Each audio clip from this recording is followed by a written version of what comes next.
Boa noite mais uma vez. Eu não vou falar o título do tema anual, porque já foi dito, né? Vivendo por graça. Mas em especial hoje o tema é virtude da insuficiência. Alguém sabe me dizer o que é virtude? Sim. Alguém gostaria de falar? Virtude é uma coisa boa, né? É uma coisa boa? Uma virtude de uma pessoa hospitaleira. Eu ia perguntar. Se não souber a definição exata, um exemplo de virtude? Hospitaleira? Mais alguém? Virtude de pregar. Honestidade. Oi, irmão? Honestidade. Honestidade.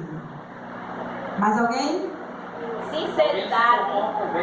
Sinceridade. Luciano? Alguém que se conforma com o bem. Alguém que se conforma com o bem.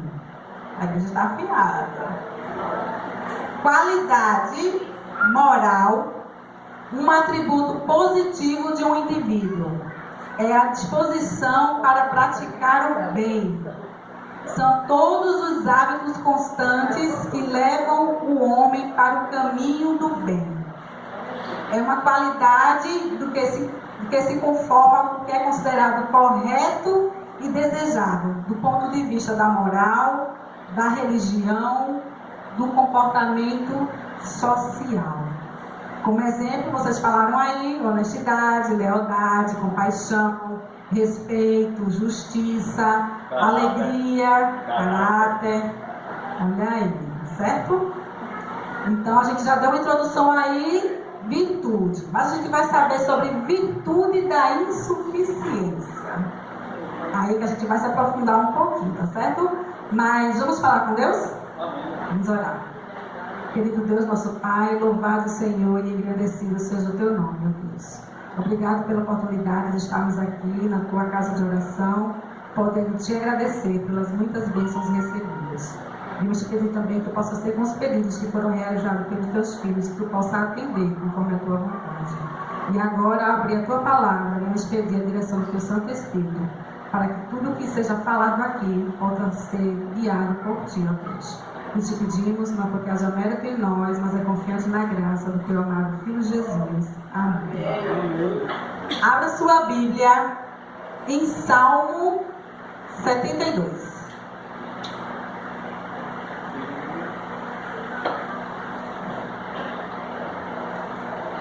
Salmo 72.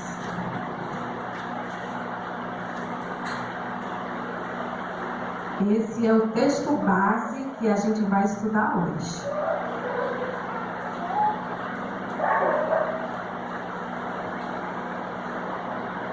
Acharam?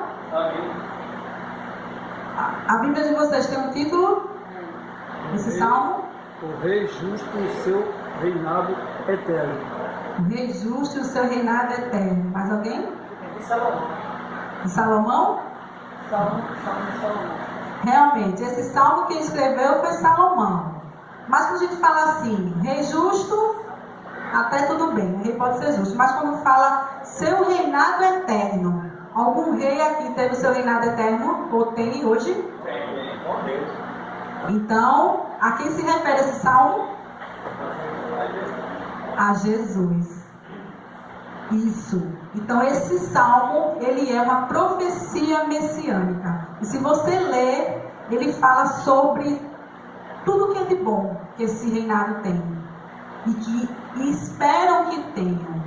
Mas a gente não vai ler todo o Salmo 72. A gente vai se ater no versículo 6. Versículo 6. Que diz: seja ele como chuva que desce sobre a campina ceivada, como aguaceiros que regam a terra. Você sabe o que é uma campina ceifada? Uma coisa que é ceifada. Terra, fruta. Campina ceifada. Flávia disse que era seca. É. Uma campina ceifada. Campina ceifada é algo que foi dizimado, que foi destruído, está infrutífero, vazio. Mas aí o que é que o Salmo diz? Seja ele quem? O rei, como chuva que desce sobre a campina ceifada. E o que é que a chuva faz quando cai naquele terreno? A tendência é tornar ele isso, dá nova vida, nova oportunidade. Então, seja ele como a chuva que desce sobre a campina ceifada, como aguaceiros que regam a terra. A gente sabe que a terra precisa de água, assim como do sol, né, da luz, mas ele precisa da água. Então, a água é importante. Mas por que a gente quer dizer isto? Que a gente já viu que fala sobre Jesus. Jesus, ele estava no mar da Galileia, ou mais precisamente na Galileia, e por Jesus estar realizando muitos milagres, muitas maravilhas, as pessoas começaram a procurar Jesus. Vamos abrir aí a sua Bíblia em Mateus, capítulo 4.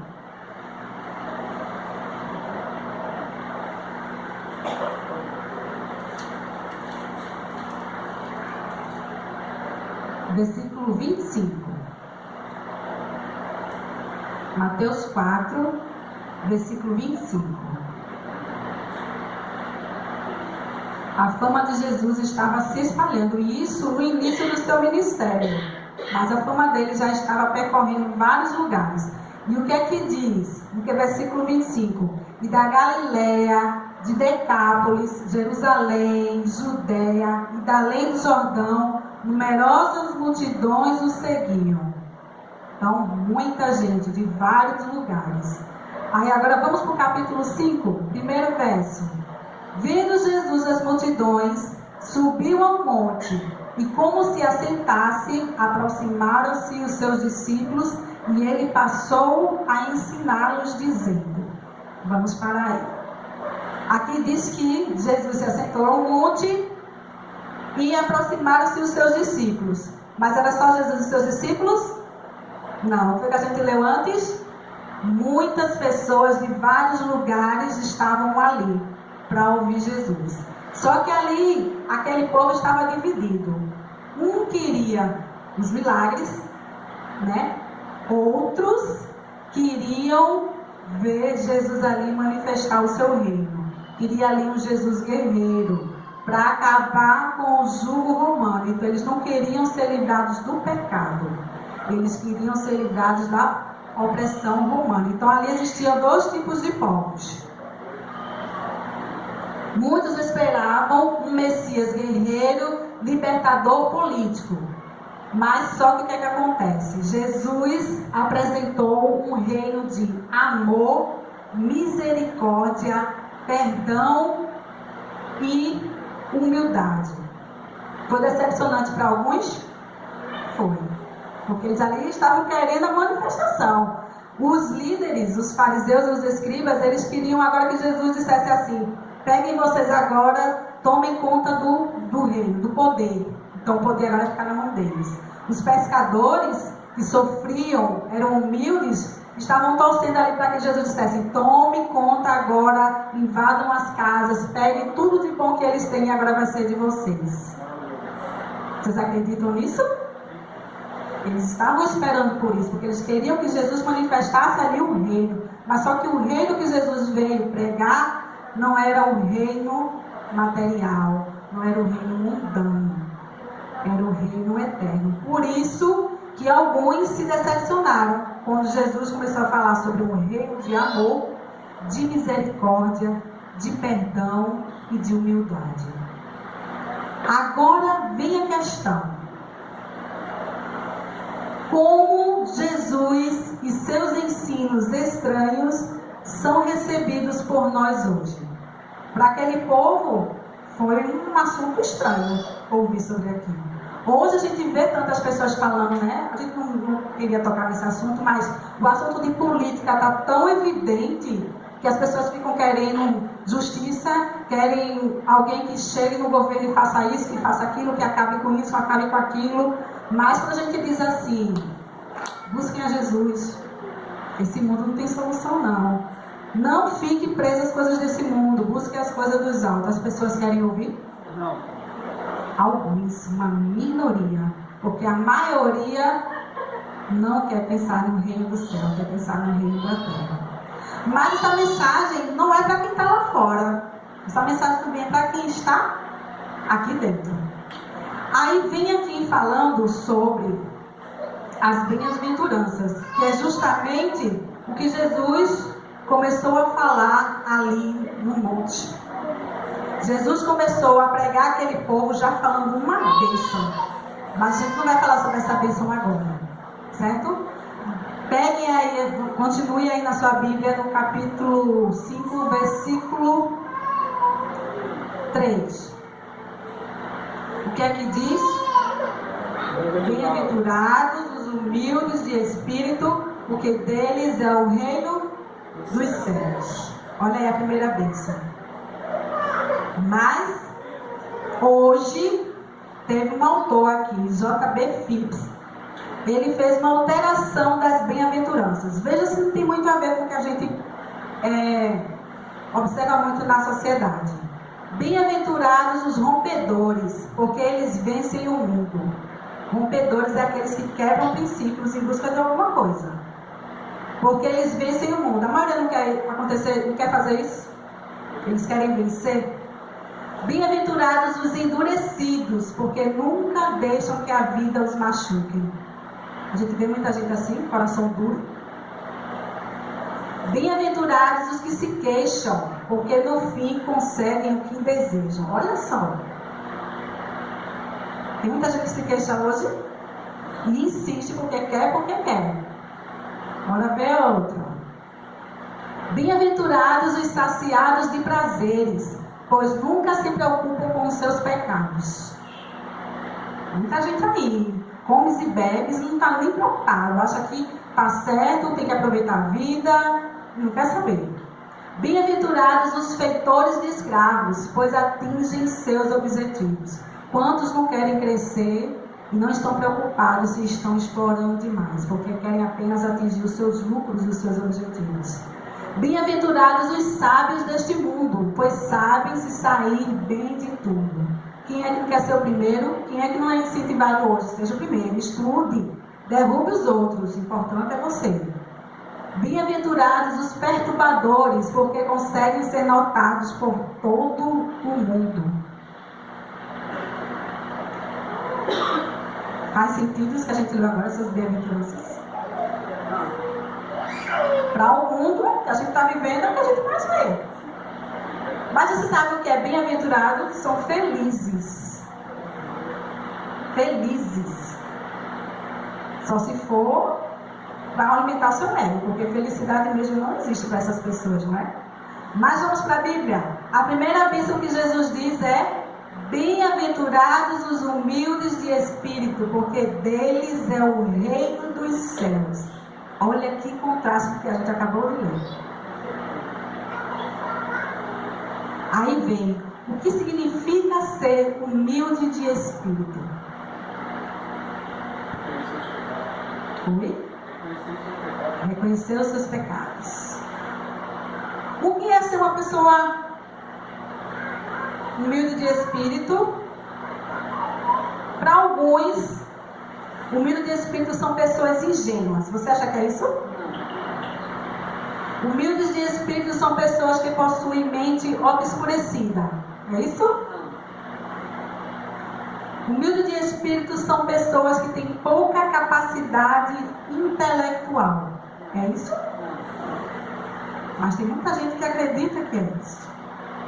Mas o significado de humilde de espírito é: reconhecem suas limitações, possuem autocrítica e dependem de Deus para crescer.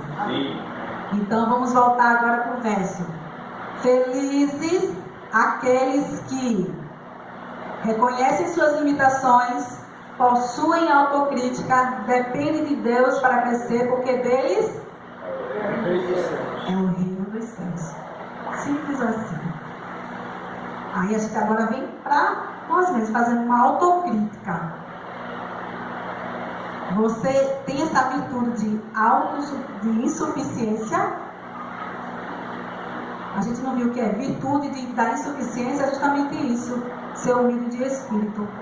Você depender de Deus para crescer, você ser autocrítico, você reconhecer suas limitações, que você sozinho, você não é nada, que você não tem nada, que você não consegue nada, porque tudo que você tem, tudo que você é, para ser uma bênção, você precisa depender de Deus. E a gente precisa reconhecer isso daí. Vamos continuar.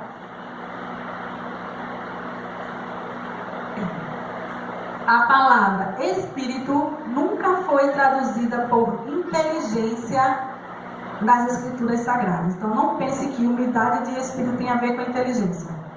Não tem nada a ver. Olha o que diz essa passagem do Espírito e Profecia no livro Maior Discurso de Cristo, página 7.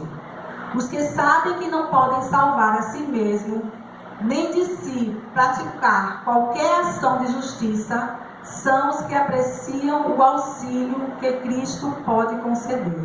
São eles, os humildes de espírito, os quais ele declara bem-aventurados.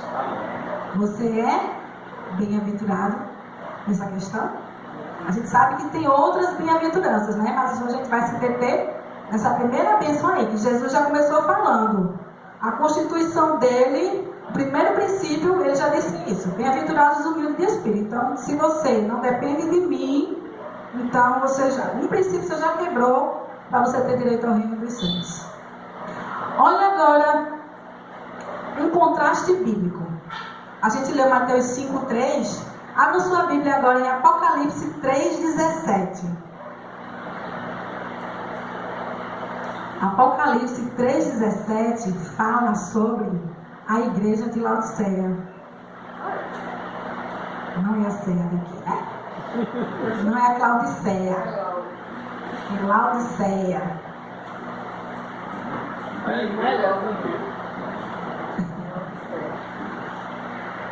A gente já conhece o verso de Mateus 5:3, que diz: bem-aventurados os de espírito, porque deles é o reino dos céus. Apocalipse 3:17. Como nós estamos vivendo esse momento, né, fase da história da igreja de Laodiceia, qual é a característica da igreja de Laodiceia? Que ela nem é quente e ela nem é fria. Mas o fato de estarmos nesse período não quer dizer que todos são assim, mas é uma característica marcante da igreja nesse período, tá certo? Então, a gente está falando aqui só no momento histórico, mas não quer dizer que você tem essa característica de quente, bom, aí é você que tem que fazer sua autocrítica, tá certo?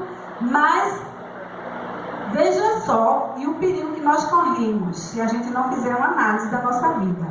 O que é que diz Apocalipse 3:17? Pois dizes: estou rico e abastado, não preciso de coisa alguma, e nem sabes que tu és infeliz, sim, miserável, pobre, cego e nu. Aí agora a gente vem trazendo para Mateus 5:3. Olha ali a tabela. Quando a gente viu falando sobre o humilde de espírito, diz que você se sente insuficiente. Você se sente insuficiente, porque você depende de Deus. Mas como é que a igreja de Laodiceia se considera? Rica. Então ela não depende de Deus, porque ela se considera rica. Lá em Mateus diz que você é humilde de espírito, você busca a fonte, que é Deus. A igreja de Laodiceia não precisa de nada, se acham autossuficientes. Quem é humilde de espírito querem crescer na graça e no espírito. A igreja de Laodiceia estão o quê? Satisfeitos. E no final diz a bênção que quem é humilde de espírito, deles é o reino dos céus. Olha aí o grande prêmio. Mas para a igreja de Laodiceia diz que ele é o quê? Pobre, cego e nu. Quem é que está dizendo isso? Deus está dizendo para a igreja de Laodiceia: você se sente rica, não precisa de mim, você se sente satisfeita, mas você é pobre, cego e você é miserável. Então, irmãos, faça uma análise se você está como a igreja de Laodiceia ou se você tem a virtude da insuficiência, que é justamente a dependência de Deus. Tá certo? Vamos continuar.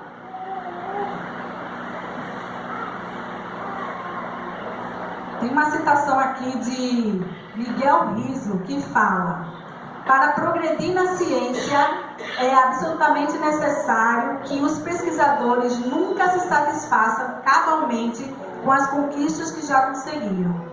Elas devem ser sempre consideradas como ponto de partida para novas aquisições. Aí está falando sobre quem estuda sobre a ciência, né? Os cientistas. Eles nunca se sentem satisfeitos, estão sempre procurando mais, mais e mais. Então nós, como cristãos, também nunca devemos nos sentir satisfeitos sobre o conhecimento de Cristo, mas sempre buscar mais, mais e mais. E como diz lá em 2 Pedro 3,18, cresçam na graça e no conhecimento do nosso Senhor e Salvador Jesus Cristo. Então assim deve ser o cristão: crescer na graça e no conhecimento, buscar sempre mais e mais. E como é que a gente cresce na graça e no conhecimento? Buscando a Deus, orando a Deus, pedindo direção, lendo a sua palavra, lendo livros inspirados, a gente possa crescer, entender qual é a vontade de Deus, a vontade dele para a nossa vida. Vamos ver agora um exemplo de insatisfação inspiradora. Thomas Edison. Thomas Edison, ele diz assim: mostra-me um homem 100% satisfeito e eu lhe mostrarei um fracasso. Satisfeito, acha que não precisa aprender mais nada, às vezes impede você de chegar mais longe porque você acha que até aqui tá bom, não precisa mais nada. Toscanini, insatisfeito com a sua própria performance, ele sempre buscava melhorar. Ele se irritava com os aplausos, porque ele julgava não ter conseguido interpretar com perfeição. Ele não gostava de ser aplaudido, porque ele achava que sempre poderia ter feito o melhor. Então, humildade de espírito é a insatisfação dos que reconhecem deficiências próprias e desejam substituí-las por tesouros reais e maiores. A gente viu aqui exemplos de insatisfação, Thomas Edison e Toscanini, mas na Bíblia tem exemplo de uma pessoa também que era humilde, que reconhecia sua dependência de Deus. Vamos ler 2 Coríntios 5,18, se você quiser abrir, se não, está aí na tela. Diz assim, a parte final do verso: tudo provém de Deus. João 15,5 diz: sem mim vocês não podem fazer nada. E outro exemplo que nós temos aqui é de Paulo. Abre sua Bíblia em Filipenses 3,12. Paulo é um exemplo de viver visionando a perfeição. Ele nunca se sentia perfeito. Filipenses 3,12.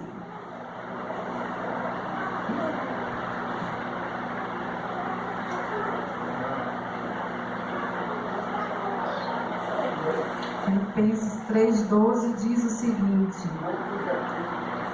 não que eu tenha já recebido ou tenha já obtido a perfeição, mas prossigo para conquistar aquilo para o que também fui conquistado por Cristo Jesus. Ou seja, ele não achava que já tinha conseguido a perfeição, não. Ele continuava buscando até chegar à perfeição de Cristo. Existe um músico, que eu não sei a pronúncia correta, não sei se é Bach. Conhece, Flávio? Bach? Bach. Ele era um músico alemão. No ano de 1700, ele era considerado o 7º músico da Alemanha. Era considerado o 7º. Mas, quando foi em 1940, olha só, 1940, um jornal publicou a opinião dos mais conceituados músicos e disse que Bach foi o maior de todos os tempos. Nele se encontrou a música absoluta. Veja, na época dele ele era o 7º. Mas alguns anos depois, algumas décadas depois, diz que ele foi o maior. Mas qual era a chave do sucesso? Olha só. Todos os manuscritos de Bach iniciavam-se com JJ. Deixa eu ver se está aqui no slide. Pronto. Iniciava suas composições com Jesus Juba. Não sei nem a pronúncia, né? Jesus, ajuda-me. E no final tinha a expressão só lhe deu glória. Ou seja, só a Deus é dada a glória. Então, a inspiração de Bach vinha de um profundo contato com o infinito. Ou seja, com Deus. Então, toda vez que ele fazia, ele buscava a inspiração divina. E outro personagem inspirador é Handel, que sempre quando ele ia fazer uma apresentação, as pessoas vinham a ele antes